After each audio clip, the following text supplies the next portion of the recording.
पुलवामा में सीआरपीएफ के काफिले पर हुए हमले के 4 दिन बाद पाकिस्तान के प्रधानमंत्री इमरान खान अचानक से नमूदार होते हैं और कोई गंभीर बात करने की बजाय पुलवामा हमले में पाकिस्तान के हाथ होने का सबूत मांगते हैं। अगर आपके पास कोई एक्शनेबल इंटेलिजेंस है कि पाकिस्तान इन्वॉल्व है, वो हमें दे, मैं आपको गारंटी करता हूं कि हम एक्शन लेंगे। कश्मीर का राग अलापते हैं, डायलॉग की वकालत करते हैं। ये मसला जो आखिर में हल होगा, जिस तरह अफगानिस्तान में, ये भी डायलॉग और बातचीत से हल होगा। और जाते जाते जंग की बातें भी करते हैं। अगर आप ये समझते हैं कि आप पाकिस्तान के ऊपर कुछ किसी किस्म का हमला करेंगे, पाकिस्तान रिटेलिएट करने का सोचेगा नहीं, पाकिस्तान रिटेलिएट करेगा। पाकिस्तान के प्राइम मिनिस्टर के पास ये चीज बोलने के अलावा और कोई तरीका ही नहीं है और कोई चारा ही नहीं है। जो भी वो बोलते हैं वो पाकिस्तान आर्मी के कहने पे बोलते हैं। इमरान खान को पता होना चाहिए कि पुलवामा हमला, जिसमें सीआरपीएफ के लगभग 40 जवान शहीद हुए, उस हमले की जिम्मेदारी खुद आतंकी संगठन जैश ए मोहम्मद ने ली है। और ये भी पता होना चाहिए कि जैश ए मोहम्मद पाकिस्तान स्थित आतंकी संगठन है, जिसका सरगना मौलाना मसूद अजहर है, जो पाकिस्तान फौज की छत्रछाया में अपनी एक्टिविटी को अंजाम देता है। और जानकारी अगर इमरान खान को चाहिए तो जनवरी 2016 में पठानकोट एयरबेस पर हुए हमले में पाकिस्तान को न सिर्फ सबूत मुहैया कराए गए, बल्कि पाकिस्तान जांच दल को भारत में आकर इस हमले के सिलसिले में तहकीकात करने की इजाजत भी दी गई थी। और उससे पहले भी 26/11 मुंबई हमले में भी पाकिस्तान को डोजियर पर डोजियर दिए गए, लेकिन नतीजा सबके सामने है। आतंकी सरगना, चाहे वो मौलाना मसूद अजहर हो या हाफिज सईद हो, जकीरुर रहमान लखवी हो या सईद सलाउद्दीन हो, सब आज भी भारत के खिलाफ साजिशें करने में लगे हुए हैं। हमने सबूत भुतेरा दिया है, हमारे लोग मारे गए, हम पर हमला हुआ है, तो इसे हम कैसे भूल सकते हैं और कैसे समझ सकते हैं कि ये जो हुआ है, ये शर्त जो उन्होंने लगाई है, वो मुझे लगता है मुनासिब नहीं है। जंग के मैदान में 3 बार मुंह की खा चुका पाकिस्तान भारत के खिलाफ प्रॉक्सी वॉर में आतंकवादियों का इस्तेमाल कर रहा है। लेकिन कश्मीर में आतंकवाद के खिलाफ लड़ाई में ऑपरेशन ऑल आउट की बड़ी भूमिका रही है। साल 2018 में 250 से ज्यादा आतंकवादी मारे गए। इसमें हिजबुल मुजाहिदीन, जैश ए मोहम्मद और लश्कर तौयबा के कई बड़े आतंकी कमांडर भी मारे गए, जिसने आतंकवादी संगठनों की रीढ़ तोड़ दी। इससे न सिर्फ पाकिस्तान बौखला गया, बल्कि आतंकी संगठनों के सामने भी अस्तित्व का संकट खड़ा हो गया और इसी वजह से पुलवामा हमले की स्क्रिप्ट लिखी गई।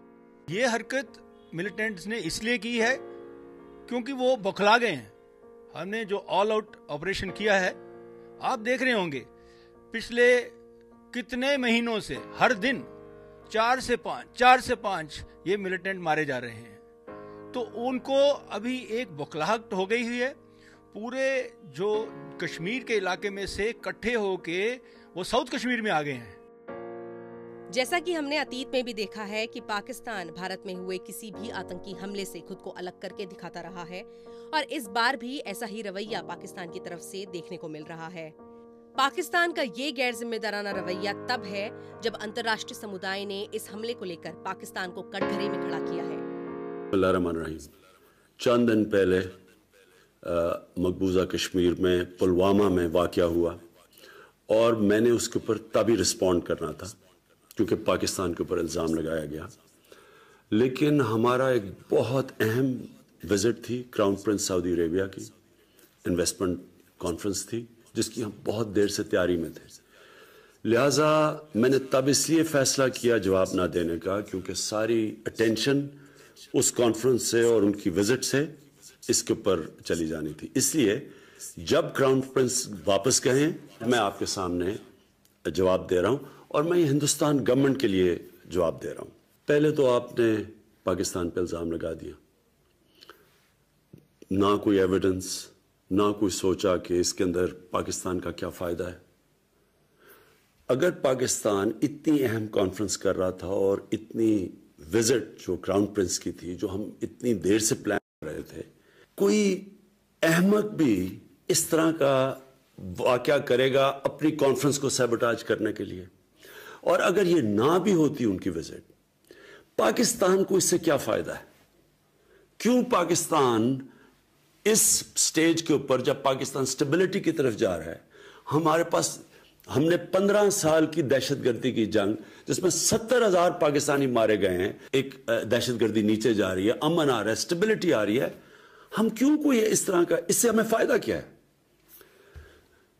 اور میں یہ بھی سوال پوچھنا چاہتا ہوں ہندوستان کی گورنمنٹ سے کہ اگر آپ نے ماضی کے اندر ہی پھنسے رہنا ہے اور ہر باری کسی قسم کا کوئی کشمیر میں سانیہ ہو آپ نے پاکستان کو ذمہ دار ٹھہرا دینا ہے، تو بجائے یہ کہ آپ کشمیر کا مسئلہ اس کی طرف کوئی ڈائلاگ شروع کریں، کوئی آگے بڑھے، یہ تو بار بار پاکستان کو ایک وپنگ بوائے بنائے رکھیں گے آپ۔ میں آپ کو واضح طور پہ کہہ رہا ہوں کہ یہ نیا پاکستان ہے، یہ نئی مائنڈ سیٹ ہے، نئی سوچ ہے۔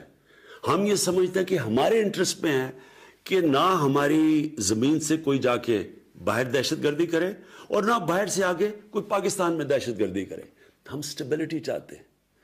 تو میں آج ہندوستان کی گورنمنٹ کو آفر کر رہا ہوں، کسی قسم کی آپ تحقیقات کروانا چاہتے ہیں اس انسیڈنٹ میں کہ کوئی پاکستانی اس میں ملوث تھا، ہم تیار ہیں۔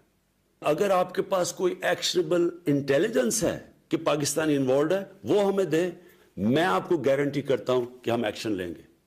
اور ایکشن اس لیے نہیں لیں گے کہ ہمیں کسی کے پریشر ہے، ایکشن اس لیے لیں گے کہ یہ پاکستان سے دشمنی کر رہے ہیں، اگر کوئی پاکستان کی زمین استعمال کر رہا ہے ہمارے سے یہ دشمنی ہے، یہ ہمارے انٹرسٹ کے خلاف ہے۔ اور دوسری چیز، جب بھی ہندوستان سے ہم ڈائلاگ کی بات کرتے ہیں، ہندوستان کی پری کنڈیشن ہوتی ہے کہ پہلے دہشت گردی کی بات کی جائے۔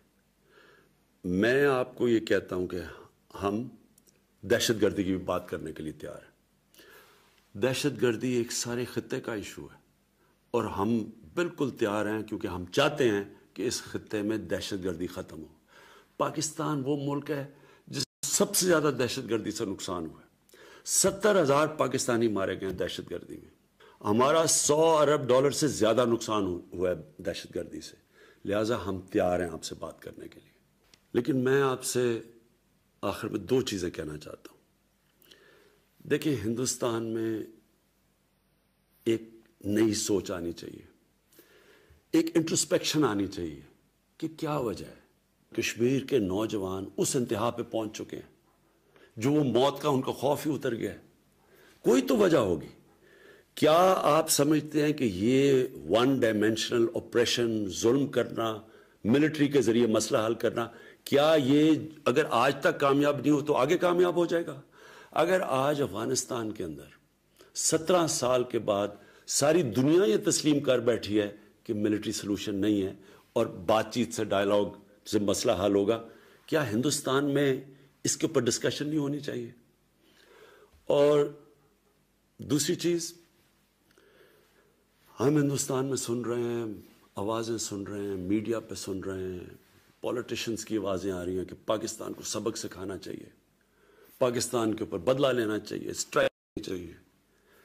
پہلے تو کون سا دنیا کا قانون کسی بھی ایک شخص یا ملک کو جج، جوری اور ایکسیکیوشنر بننے کی اجازت دیتا ہے؟ یہ کون سے انصاف کے نظام میں ہے؟ دوسری چیز، آپ کا الیکشن کا سال ہے اور ہم سمجھتے ہیں کہ الیکشن میں بوسٹ ملے گی کہ اگر پاکستان کو سبق سکھایا جائے۔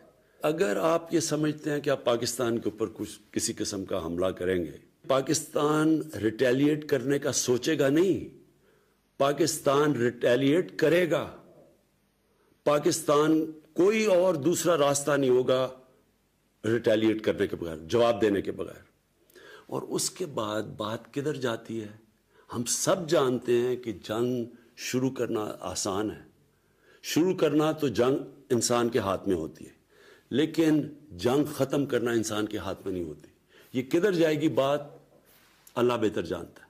اس لیے میں یہ امید رکھتا ہوں کہ بیٹر سینس ول پریویل، ہم اس میں عقل کریں گے، حکمت استعمال کریں گے، اور یہ مسئلہ جو آخر میں حل ہوگا جس طرح افغانستان میں، یہ بھی ڈائلاگ اور بات چیت سے حل ہوگا۔ ساتھیوں، یہ संयम کا समय ہے، संवेदनशीलता का समय है,